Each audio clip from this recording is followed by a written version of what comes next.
मेहमान शख्सियत सरदार अरशाद महमूद साहब, आप मारूफ कालम नवीस हैं, तजिया निगार हैं।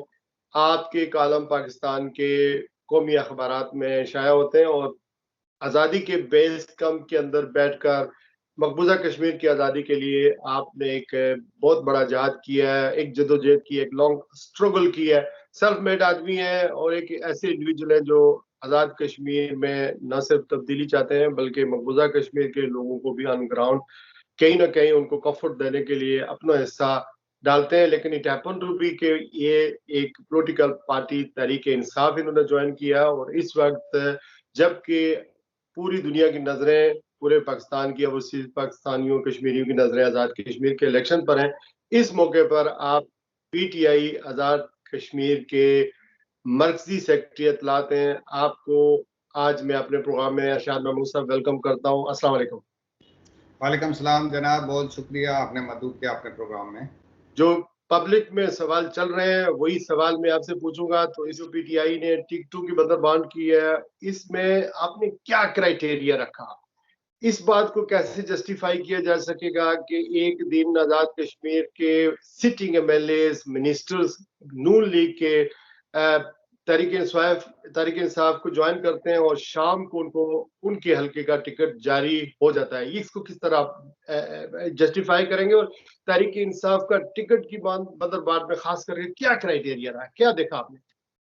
देखिए, कुछ आपने और बाकी दोस्तों ने इसको थोड़ा आउट ऑफ प्रोपोर्शन जो है ना बहुत कर दिया। आप देखिए, चौधरी शहजाद साहब आए और मीर अकबर साहब आए, तो दो बंदे आए जो दूसरी पार्टियों से आए जिनको टिकट मिल गया। बाकी तो पहले से तहरीक इंसाफ में कोई 6 महीने पहले शामिल हुआ, 4 महीने शामिल हुआ, कोई कुछ अरसा काफ़ी अरसे से तहरीक इंसाफ में थे। तो सरदार सगीर खान साहब हमारे साथ शामिल हुए थे, इत्तेफाक से जो है अल्लाह गरीब के रहमत करे उनकी डेथ हो गई। तो बाकी लोग तो ज़्यादातर पार्टी के लोग हैं या पार्टी में बड़े अरसे से काम कर रहे हैं या कुछ काफ़ी अरसे से मुतारिक हैं। असल में ना हुआ ये कि जो जो 2-3 लोग नए शामिल हुए हैं उसको मीडिया ने बहुत ज़्यादा कवरेज दी और चूँकि वो प्राइम मिनिस्टर इमरान खान साहब ने खुद उनको शामिल किया, उनकी मौजूदगी में शामिल हुए, तो वो नेशनल लेवल पे बहुत ज़्यादा हाइप उसको मिल गई। लेकिन इनमें ऐसे लोग भी हैं, जैसे मैं आपको बताऊं, हमारी जम्मू 6 से एक खातून है नाजिया नाज, जो कोई 40 साल से कम उम्र की हैं, जो इस तक कई सालों से पीटीआई के साथ काम कर रही हैं, उनको भी टिकट मिला है। राजा मंसूर खान आपके इंग्लैंड से ही आए हुए हैं, वो पीटीआई के साथ 16 साल से मुंसलिक हैं और वो 40 साल से कम उम्र के हैं, उनको टिकट मिला। हवेली से आमिर नज़ीर को टिकट मिला, जो एक यंग एनर्जेटिक पीटीआई के एक तवील अरसे के साथ पीटीआई से काम कर रहे हैं। फारूक हैदर साहब के मुकाबले में जीशान हैदर को टिकट मिला, जो एक बिल्कुल यंग एनर्जेटिक पीटीआई का हार्डकोर वर्कर है।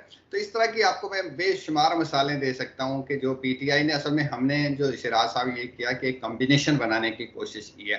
आप चूंकि आप अंडरस्टैंड करते हैं, आप खुद एक सीनियर जर्नलिस्ट हैं, कि पावर पॉलिटिक्स के अंदर जब इलेक्शन का मार्का लड़ा जाता है तो उसमें आपने ये देखना होता है कि किस तरीके से आप जो है ये बैटल जो है या ये जंग जो है आप कैसे जीतेंगे। तो उसके लिए आपको बहुत सारे ऐसे लोगों की भी ज़रूरत होती है कि जो विनिंग हार्स हों। तो पार्टी ये नहीं कर सकती कि महज उन लोगों को टिकट जारी कर देती जिनमें जीतने की अहलियत या इस्तेदाद या इम्कानात जिनके कम होते। तो हमने एक कम्बिनेशन बनाया, इसमें बहुत सारे कुछ पुराने इलेक्टेबल लोग भी हैं, कुछ नए लोग भी हैं, और हमारी कोशिश ये है कि एक जैसे कि आप कह सकते हैं कि डाइवर्स ग्रुप जो है वो असेंबली में आ सके पार्टी की तरफ से। नहीं, लेकिन आप इन लोगों का एहतसाब क्या करेंगे? मेन मंशूर आपका जो है वो पाकिस्तान तहरीक इंसाफ का, इमरान खान का विजन के मुताबिक कि हम इंसाफ दिलाएंगे, एहतसाब करेंगे, एहतसाब पर कॉम्प्रोमाइज नहीं करेंगे। जो 30-30, 35-35 साल से जो लोग पहले पार्टी के अंदर मौजूद हैं, वो हम देखते हैं कि जो भी इस्लामाबाद में बरसर इक़्तिदार जमात होती है, उसके साथ अपना किबला काबा उस तरफ लेके चले जाते हैं। पीपल्स पार्टी हो, नून लीग हो, मुस्लिम कॉन्फ्रेंस हो या फौजी अदवार हो, वो अपने पोजीशन शिफ्ट कर लेते हैं।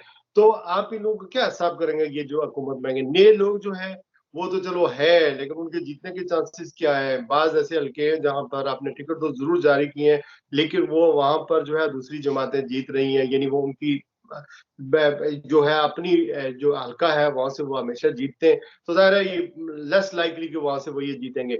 लेकिन मेन जो मीरपुर कोटली में हमने देखा है कि वही लोग जो है और कभी आज़ाद मुस्लिम कॉन्फ्रेंस में थे, फिर उन्होंने नून लीग ज्वाइन की, अब नून लीग से वो फिर घूमते रहे पीपल्स पार्टी में, अब तहरीक इंसाफ में आ गए। तो क्या तब्दीली फिर क्या आएगी इन लोगों के साथ? देखिए ना, जफर अनवर, आप मीरपुर की बात करते हैं, नया फेस है ऑलमोस्ट। इसी तरह अंसर अब्दाली जो हैं वो भी नया फेस हैं। इसी तरह हमारे जो है क्या डुडियाल से जो हैं चौधरी साहब, वो भी जो है अपना एक नया फेस हैं। तो काफी सारा एक कॉम्बिनेशन है। आप जफर अनवर की तो आपने बात की, पार्टी के लिए काम कर, कुछ टिकट ऐसे में आप नाम नहीं लेना चाह रहा, इसकी जो टिकट की जो दिए गए, इशू किए गए, कहा यह जा रहा है कि 10-10 करोड़ रुपया इन लोगों ने अदा किया है। ये तहरीक इंसाफ को मिला है या ये पाकिस्तान में जो लॉबियिस्ट हैं जिन तक अप्रोच होती है, जैसे हमने देखा बलचीज ताहिर के जमाने में पीपल जो आज़ाद कश्मीर के लोग थे वो उन्होंने उनको अप्रोच किया, उन्होंने टिकट जो है उनके आइडेंटिटी दिए, उनको जारी किए। इसी तरह अभी जो है आज़ाद कश्मीर के हमारे लोग जो है, चूंकि उनका सारे ताने बाने जो है वो इधर यूके से मिलते हैं, तो हमें खबरें मिलती हैं कि अभी तक किसी के पास कोई सबूत नहीं है। प्राइम मिनिस्टर इमरान खान ने कहा है कि अगर इस तरह का कोई सबूत मिला तो वो ना सिर्फ रिश्वत लेने वाले को, पैसा लेने वाले को निकालेंगे, बल्कि जो पैसा दे के पार्टी का टिकट लेगा उसको भी पार्टी से निकाल देंगे। तो मेरा नहीं ख्याल कि कोई ऐसा, लेकिन चूंकि हमारा माहौल है पाकिस्तान का, पाकिस्तान में आपको पता है कि वो मलिक रियाज कहते होते हैं कि मैं फाइल को पहिए लगाता हूँ। तो जिसको रफीक नैयर को भी टिकट मिल जाता तो लोग शायद यही कहते हैं कि जी रफीक नैयर साहब ने भी टिकट खरीदा है। तो इसलिए मैं समझता हूँ कि ऐसे इल्जामात जो हैं वो जाहिर है कि मुखालिफिन लगाते हैं पार्टी पे, और वो चाहते हैं कि ज़रा एक ऐसी धूल उड़ाई जाए जिसमें पार्टी का इमेज खराब हो। तो पार्टी ने किसी से कोई पैसा नहीं लिया, किसी बात का कोई सबूत मौजूद नहीं है, और बिला सबूत ऐसे इल्जामात जो है, अब इलेक्शन होगा, जो बंदा इलेक्शन हारेगा वो कहेगा धांधली हुई है। कोई बंदा, हमारे मुल्क में रवाज ही नहीं, 70 ऑनवर्ड जो जितने इलेक्शंस हुए हैं सब इलेक्शंस में हारने वाली पार्टियों ने ये रोना धोना किया कि जी हम जो है, हमें हराया गया, धांधली हुई है, रिगिंग हुई है, और हम तहरीक चलाएंगे। तो ये इस तरह का एक सियासी रवाज है जिसको बदलने की जरूरत है। आज़ाद कश्मीर में इलेक्शन इस वक्त यानी किन नारों और दावों पर लड़ा जा रहा है? देखिए, हमने अपना एक मंशूर पेश किया जिसमें हमने 3 चीजें की हैं: इंसाफ, खुशहाली, आज़ादी। ये 3 चीज़ें हैं। आज़ादी का जो हमने अपने मंशूर में पहली बात ये की है कि हम मकबूजा कश्मीर के लिए अपने तमाम वसाइल मुख्तस करेंगे। आज़ाद कश्मीर हुकूमत की लिमिटेशंस होती हैं, आपको पता है ये कोई सॉवरेन स्टेट तो नहीं है कि वो कोई इंटरनेशनली बहुत काम कर सके, लेकिन अपने डायस्पोरा की मदद से, अपने जो हमारे पॉलिटिकल लोग बाहर हैं, जो नेटवर्किंग है पाकिस्तान के लोग हैं, उनकी मदद से हम इसको आलमी सतह पे भी हाईलाइट करेंगे। जेके के अंदर जो हमारे रिसोर्सेज हैं उनको भी यूज़ करेंगे, कंसेंसस पैदा करने की कोशिश करेंगे ताकि कश्मीर की तहरीक को जो है वो आगे बढ़ा सके। उसके लिए, उसके अलावा जो हमने बाकी जो 2 इश्यूज हैं कि आज़ाद कश्मीर के अंदर इसको किस तरीके से खुद को कफालत की तरफ लाया जा सके, उसके लिए हमने बहुत सारे मंसूबे डिस्कस किए हैं। इंडस्ट्रियलाइजेशन को दोबारा शुरू करने की बात की है। मीरपुर का जो स्पेशल इकोनॉमिक जोन है उसको उस पे उस प्रोसेस को, वो तो एक तो गवर्नमेंट ने ऐलान तो किया हुआ है पैक में, लेकिन उस पे कोई काबिल जिक्र पेशरफ्त नहीं हुआ। उस पर पेशरफ्त करने का हमने ऐलान किया है। 4M जो है, ताकि मुजफ्फराबाद और पूंछ और मीरपुर को कनेक्ट किया जा सके। 4G की हमने इसके अंदर बात की है, डिजिटलाइजेशन की बात की है। उसके अलावा हमने कहा कि हम हाइडल के मनसूबों को तरक्की देंगे। इसी तरह सोलर पे ज़्यादा से ज़्यादा चीज़ों, गवर्नमेंट की जो बिल्डिंग्स हैं उनको लेके जाएंगे, इसके लिए सस्ते कर्जे देंगे। तो बहुत सारे खवातीन के लिए हम बड़े इनकलाबी किस्म की जो है हमने इस्लाहत तजवीज़ की हैं ताकि वो जो हमारे माशरे का एक एक्टिव फाल तबके के तौर पे रोल अदा कर सकें, जॉब्स में उनका हिस्सा हो सके, उनको कोई हिरास ना कर सके, उनकी इज्जत और आबरू के ऊपर कोई बुरी निगाह ना डाल सके। खास उसके अलावा जो हमने एक बहुत इम्पॉर्टेंट जो हमारा संगे मील होगा वो ये होगा कि विरासत में जो है उनको हिस्सा जो है वो गवर्नमेंट खुद दिलवाएगी। नादरा पाकिस्तान में एक कानून बना है कि जो जब कोई शख्स फोत हो जाता है तो उसके बच्चों में नादरा उसके सारे जो है इस्लामी कानून के मुताबिक उसके असासों को तकसीम कर देता है। तो इस तरह का हम एक कानून बनवाना चाहते हैं ताकि हमारी जो बहनें हैं, बेटियां हैं, वो अपनी विरासत से महरूम ना हो सकें। बहुत सारी हमारी, मैं आपको ये भेजूंगा भी, आप देखिएगा, और किसी और प्रोग्राम में भी हम डिटेल से डिस्कस कर सकते हैं कि हमारी ख्वाहिश ये है कि हम आज़ाद कश्मीर का जो इक़्तिसादी और ये जो इंतज़ामी ढांचा है इसको नए और जदीद खतूत के ऊपर इस्तवार करें। आज़ाद कश्मीर में गुज़श्ता 30 सालों से बल्दियाती इंतखाबात नहीं हुए, इस बात की क्या गारंटी है कि तहरीक इंसाफ अगर उसकी हुकूमत कायम हो गई तो आज़ाद कश्मीर में बल्दियाती इंतखाबात करवाए जाएंगे? आपने बड़ा बड़ा अच्छा सवाल किया। हमने अपने मंशूर के में इसके बारे में बड़ा डिटेल से लिखा है, और अगर ये आपको नज़र आता हो, मुझे पता नहीं नज़र भी आता है यानी, ये आप देख सकते हैं। हमने इस बात का मंशूर में आवाम से वादा किया है कि हम 3 माह के अंदर बल्दियाती इलेक्शन करवाएंगे। ना सिर्फ बल्दियाती इलेक्शन करवाएंगे बल्कि जो रिसोर्सेज हैं, माजी में वाज़ ये हो जाता है कि बल्दियाती इलेक्शन करवा देते हैं लेकिन ना उनको रिसोर्सेज देते हैं ना उनको अख्तियारात देते हैं। तो हम उनको रिसोर्सेज भी देंगे, अख्तियारात भी देंगे, ऐसी कानून साजिश करेंगे कि 4 साल के बाद, हर 4 साल के बाद इलेक्शन कमीशन इस बात का पाबंद होगा कि वो एक मुकर्रर तारीख को बल्दियाती इलेक्शन करवाएगा। उसके अलावा हमने जो इस बल्दियाती इलेक्शन के हवाले से एक और मंशूर में तजवीज़ दी है कि 12.5% जो है ख़वातीन के लिए सीटें रखी जाएंगी और 12.5% जो है नौजवानों के लिए रखी जाएंगी, ताकि जो है यंग लार्ड जो है, एनर्जेटिक लार्ड जो आज़ाद कश्मीर के आगे जो लीडरशिप कैडर है उसमें आ सके। अभी आप देख रहे होंगे कि यहाँ 70, 75 और 80 साल के जो ताज़ा दम नौजवान हैं वो इलेक्शन के मार्के में उतर चुके हैं और वो कहते हैं जी कि हम आज़ाद कश्मीर को नई क़यादत फराम करेंगे। तो क्योंकि हमारे यहाँ एक बड़ा गैप ये है कि बल्दियाती ये वादा राजा फारूक हैदर की तरह ना हो कि हम 6 महीने में 90 दिन में, उन्होंने भी कहा था कि इलेक्शन करवाएंगे। उसके बाद फिर जब सुप्रीम कोर्ट ने कहा कि आप इलेक्शन करवाएं तो इन्होंने वहां से स्टे ऑर्डर करवा लिया और अभी तक 5 साल उनकी हुकूमत खत्म होने वाली है, उन्होंने बल्दियाती इंतखाबात नहीं किए। इसकी बुनियादी वजह तो यही है कि जो मेंबरान ऑफ लेजिस्लेटिव असेंबली एमएलएज हैं, उन वो फंड अपने पास रखना चाहते हैं और टूटी नलके और गांव में जिस तरह खम्बों की सियासत कर रहे हैं। अभी एक आप कैंडिडेट ऐसे भी हैं जो किसी जमात के हैं, वो खंबे देते हैं तो हल्फ लेते हैं कि आप वोट मुझे दोगे। जिसको भी खंबा दिया, जिसको भी पुल दिया, जिसको भी कोई काम दिया, तो हलफनामा ले रहे हैं कि आप हल्फ देंगे, वोट मुझे देंगे। तो ये मुमकिन नहीं होगा कि बलदियाती इंतखाबात हो, लेकिन तहरीक इंसाफ ने मंशूर में रखा है। दूसरी आपने ये कहा है कि जो इमरान खान साहब ने कहा कि कोई सबूत होना मुझे मिला तो मैं ये कर दूंगा, एक्शन लूंगा।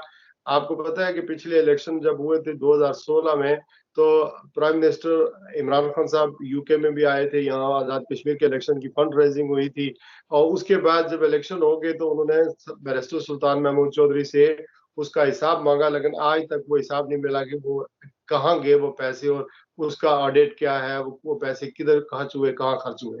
तो ऐसा ही लगता है कि अब भी जो इलेक्शन जो पैसे देते हैं वो सबूत तो नहीं देते हैं कि टिकटों की जिस तरह तकसीम हुई है या जिस तरह। अच्छा, एक तासर और है, ये जो क्यों ये ऐसा तासर पाया जाता है कि मरकज में इस्लामाबाद में जिस भी पार्टी की हुकूमत हो उसी की आज़ाद कश्मीर में हुकूमत बनती है। तहरीक साहब क्या ये श्योरिटी देगी कि पाकिस्तान और आज़ाद कश्मीर के इलेक्शन एक साथ?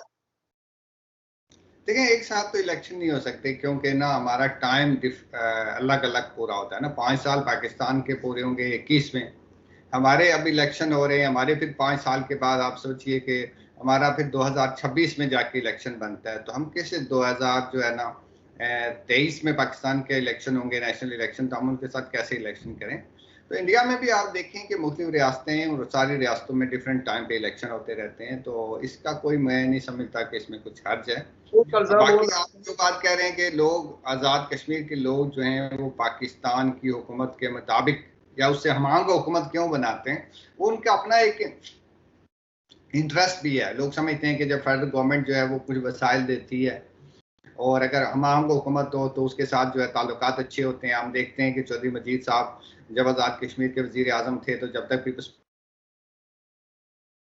नून लीग ने उनको काफ़ी तंग किया था। फिर बाद में जब इसी तरह दूसरा हुकूमत, अगरचे मौजूदा जो हमारे इमरान खान की हुकूमत है, उन्होंने तो आज़ाद कश्मीर की हुकूमत के साथ कोई छेड़छाड़ नहीं की, उनको आज़ादी के साथ काम करने दिया, उनको वसाइल भी दिए, लेकिन उमूमी तौर पे जो है ये रवायत आज़ाद कश्मीर में नहीं है। अगर इस्लामाबाद में मुखालिफ हुकूमत हो तो लोग ये समझते हैं कि हुकूमत जो है फेडरल गवर्नमेंट से अगर हमांग हुकूमत होगी तो हमारी तरक्की के ज़्यादा इम्कान हैं। और दूसरी बात ये मैं बता रहा हूँ कि जैसे हमारी हुकूमत है तो हम करते हैं कि जिस तरह गलगित बल्तिस्तान को कोई 200 बिलियन का एक पैकेज दिया फेडरल गवर्नमेंट ने। इसी तरह हम समझते हैं कि आज़ाद कश्मीर के टूरिज्म की तरक्की के लिए, हाइडल की तरक्की के लिए, बाकी सनत की रिवाइवल के लिए फेडरल गवर्नमेंट हमें 200-300 अरब का एक पैकेज दे सकती है, जिससे हम आज़ाद कश्मीर को उठा सकते हैं। तो ये हम लोगों को इंसेंटिव है बहुत ज्यादा इस बात का। एक और इल्जाम आता है पाकिस्तान की गवर्नमेंट के ऊपर, जो सिटिंग गवर्नमेंट होती है इस्लामाबाद के, जो जम्मू कश्मीर महाजरीन की 12 सीटें हैं वो करप्ट करती हैं आज़ाद कश्मीर के निज़ाम को। सिंध वाले अपनी सीट जो है वो वहां से जिसकी भी हुकूमत है वो दे देते हैं, केपीके में जिसकी हुकूमत होती है, पंजाब की 8 सीटें वो तोहफे में पेश की जाती हैं और अपनी हुकूमत बना लेते हैं। तो इसको तब्दील करने के लिए क्या किया जा सकता है? आपने बड़ा अच्छा सवाल किया। माजी में ऐसा ही होता था, ऐसा ही होता रहा। मियां नवाज शरीफ साहब ने एक दफ़ा कहा था कि मैं 12 की 12 सीटें मुस्लिम कॉन्फ्रेंस को तोहफे में दूंगा, और उन्होंने वाकई 96 में सारी सीटें ये जो तोहफे में आज़ाद कश्मीर हुकूमत को दी थी। लेकिन इस दफ़ा जो इलेक्शन कमीशन का निज़ाम है उसमें पुश्ती सर्टिफिकेट, डोमिसाइल जो है स्टेट सब्जेक्ट को बुनियादी डॉक्यूमेंट या दस्तावेज करा दिया गया, जिसकी बुनियाद पे आपका वोट दर्ज होता है। तो पहले 6-7 लाख वोट होता था रिफ्यूजीज का, वो ड्रास्टिकली कम हुआ है। लोगों ने लोकल दोस्तों को, रिश्तेदारों को, पार्टियों के लोगों को डाला था। अब भी कुछ ना कुछ होंगे, लेकिन एक बड़ी हद तक ये लिस्टें जो हैं ये साफ और शफाफ हुई हैं। इस पे बड़ा 3-4 महीने इलेक्शन कमीशन ने बड़ा रिग्रेस तरीके से काम किया। आज़ाद कश्मीर में भी जो लिस्टें हैं वो नादरा ने बनाई हैं। आपका शनाख्ती कार्ड होगा, आपके एक नंबर आपको दिया जाएगा, आप उस पर अपना शनाख्ती कार्ड SMS करेंगे तो आपको पता चल जाएगा कि आपका वोट किस जगह पे है, कौन से पोलिंग स्टेशन पे है, रजिस्टर है या नहीं। अब वो नंबर दिखा के तो अपना वोट वहाँ देंगे। तो कुछ काफ़ी सारी रिफॉर्म्स हुई हैं, बहुत सारी रिफॉर्म्स की ज़रूरत है। आइंदा भी रिफॉर्म्स होनी चाहिए। आज़ाद कश्मीर ही नहीं, पाकिस्तान में भी आप जैसे इमरान खान भी कहते हैं, आप खुद भी समझते हैं कि इलेक्शन के प्रोसेस को ट्रांसपेरेंट बनाने के लिए बहुत मेहनत करने की ज़रूरत है, बहुत काम करने की ज़रूरत है, कंसेंसस पैदा करने की ज़रूरत है। हम कोशिश करेंगे कि इन 12 सीटों को आइंदा जो है, अगर हमें हुकूमत मिलती है तो इसके ऊपर एक ऐसा कंसेंसस पैदा करें कि कोई उंगली ना उठा सके अगली बार। आज़ाद कश्मीर के अंदर जो खुद मुख्तार कश्मीर की अमल जमातें हैं उनको इलेक्शन से बाहर क्यों रखा जाता है? उनको इलेक्शन लड़ने दें ताकि मैं तो किसी को भी इलेक्शन के प्रोसेस से बाहर रखने के हक में नहीं हूँ ज़ाती तौर पे। जितने भी लोग हैं उनको इलेक्शन में हिस्सा लेना चाहिए, जिस भी नज़रिए के साथ वो ताल्लुक़ रखते हैं। पॉलिटिकल निज़ाम का वो हिस्सा होंगे तो वो अपने ख़यालात को, अपने नज़रियात को इम्प्लीमेंट कराने की ज़्यादा पोजीशन में होंगे, ज़्यादा लोगों तक अपने नज़रियात का प्रचार भी कर सकेंगे। तो लेकिन ये कवानीन हैं, कहीं अशरों से चल रहे हैं, कहीं दाइयों से चल रहे हैं, इनके ऊपर बहस होनी चाहिए, गुफ्तगू होनी चाहिए। इलेक्शन जीत जाती है तो ज़ाहिर है 8 स्पेशल सीटें होंगी, तो उस पर भी बोलियां लगी हुई हैं। ज़ाहिर है आपने आइडेंटिफाई कर लिया होगा कौन टेक्नोक्रेट पर होगा, कौन ओवरसीज से होगा, कौन उलमाए मशाइख पर होगा, कौन लेडीज की सीट पर होगा। मैं आपको खबर दे रहा हूँ कि लोग यहाँ से पैसे लेकर बैरून मुल्क से इस्लामाबाद में बैठे हुए आज़ाद कश्मीर में लॉबिंग कर रहे हैं पिछले कुछ अरसे से। ये हमेशा हर हुकूमत में होता है और पिछली रवायात पीपल्स पार्टी भी यही करती रही है, लेकिन तहरीक इंसाफ ज़ाहिर है वही करेगी जो इस तरह का माहौल जो इस्लामाबाद में बनता है, और जो बर्जीज़ तार ने किया था वही होगा। वो उसका किरदार हमारे अली अमीन गंडापुर सर कर रहे हैं। ये अनफॉर्चुनेट है।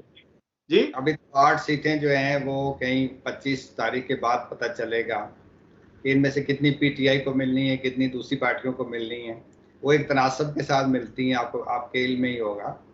तो 25 तारीख के बाद अगर आपको कोई शिकायत मिली तो आप ज़रूर शिकवा कीजिएगा, ज़रूर आवाज़ बुलंद कीजिएगा। लेकिन 1 महीना पहले ही अगर हम इल्ज़ाम लगा दें कि ज़रूर कोई ना कोई पैसा खाएगा, तो मेरा ख्याल है इसका कोई इतनी जायज़ बात नहीं होगी। आखिरी सवाल पूछने लगा था लेकिन लास्ट 2 क्वेश्चन है। बिलावल भुट्टो ने रावलाकोट, मीरपुर, कोटली और में खिताब करते हुए कश्मीर का सौदागर करार दिया है इमरान खान साहब को। पार्लियामेंट के अंदर भी यही आवाजें उठती है, ओवरसीज में भी यही कहा जाता है। अभी मरियम नवाज ने आज़ाद कश्मीर में एंट्री डालनी है और उनके प्रोग्राम जो है फाइनल हो गए हैं। 8 जुलाई से लेकर 19 जुलाई तक उन्होंने आज़ाद कश्मीर का दौरा करना है। तो ज़ाहिर है ये इल्ज़ामात वो भी लगाएंगी। तो क्या मतलब अंदर की कहानी क्या है? आप जैसा सहाफ़ी, आप जैसा कॉलम नवीस जो हमेशा जिद्दोजहद करता रहा है कश्मीर की आज़ादी के लिए, तो हमारी ये जिद्दोजहद सिर्फ़ इसलिए थी कि इसका सौदा कर दें? देखिए, मैं समझता हूँ कि कश्मीर के मामले को हमें लोकल पॉलिटिक्स के लिए इस्तेमाल नहीं करना चाहिए। जी। अगर आपको याद होगा 2018 के इलेक्शन में बिलावल भुट्टो पूरे आज़ाद कश्मीर में घूमे थे और उन्होंने 2016 के जो आज़ाद कश्मीर के इलेक्शन थे, उन्होंने एग्जैक्टली अगर आप पुरानी तकरीरें निकाल के देखें तो उन्होंने कहा था नवाज शरीफ मोदी का यार है। मैं आपको याद दिलाता हूँ, यही नॉन लीग थी जो पीपल्स पार्टी को सबसे बड़ी और गद्दार पार्टी कहती थी। सिखों की लिस्टें दे दी, कश्मीर हाउस के बोर्ड उतरवा दिए, पता नहीं क्या क्या कर दिया। अब जो है जाहिर है दोनों गैंग अप हो गए हैं तहरीक इंसाफ के खिलाफ। वही बातें, वही नारे हैं। मेरा नहीं ख्याल कि पाकिस्तान की कोई भी हुकूमत जो है वो कश्मीर के मसले के ऊपर कोई सौदाबाजी कर सकती है। जो भी हुकूमत सौदाबाजी करेगी इंशाअल्लाह वो इस्लामाबाद में बरकरार नहीं रहेगी। हमें इस बात का पूरा यकीन है। पाकिस्तान के लोग हमारे साथ हैं, पाकिस्तान के रायमा हमारे साथ हैं, पाकिस्तान के इदारे हमारे साथ हैं। हमें कश्मीर के मामले को ज़ाती और मुकामी और ग्रोही सियासत के लिए नहीं इस्तेमाल करना चाहिए। जिस तरीके से हम न्यूक्लियर के ऊपर बात नहीं करते, जिस तरीके से हम पाकिस्तान की वहदत और सालमियत के बारे में नहीं बात करते, इसी तरीके से हमें कश्मीर के बारे में एक यक ज़बान होना चाहिए, कंसेंसस रखना चाहिए।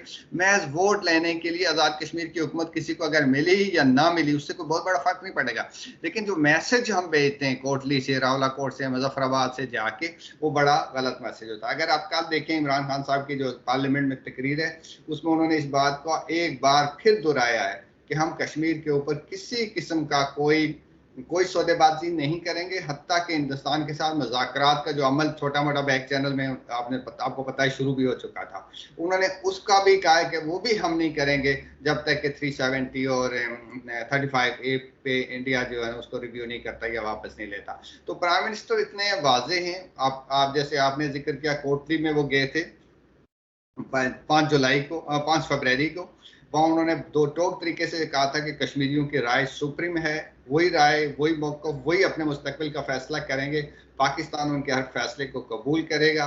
प्राइम मिनिस्टर इमरान खान ने, मैंने नोट किया, कुछ 7-8 मुख्तलिफ जगहों पे USIP में, अमेरिका में, डोचे वेले के साथ इंटरव्यू में और बहुत सारे राइटर्स के साथ इंटरव्यू में कश्मीरियों की प्रिंसिपल पोजीशन को इस सारे ट्रायंगल में तस्लीम किया है, उनकी प्राइमेसी को तस्लीम किया है, उसी को वो आगे लेके चलना चाहते हैं। यानी उनकी सेंट्रलिटी को वो एक इस सारे तनाज़े में बुनियादी फ्री के तौर पर समझते हैं। तो हम इसी पे रहते हैं और इसी चीज़ को हम आगे लेके हमें चलना चाहिए। अगर आपने यानी अस्करी क़यादत की बात की, तो मौजूदा हुकूमत जो है वो और अस्करी क़यादत एक पेज पर हैं। अगर अस्करी क़यादत का ही फैसला हो ये, तो सियासी हुकूमत क्या इमरान खान साहब आगे इनकार कर सकेंगे? अगर इसको सूबा बना देते हैं या as it is what the position is, देखिए कुछ तो है जो इतना शोर मचा हुआ है।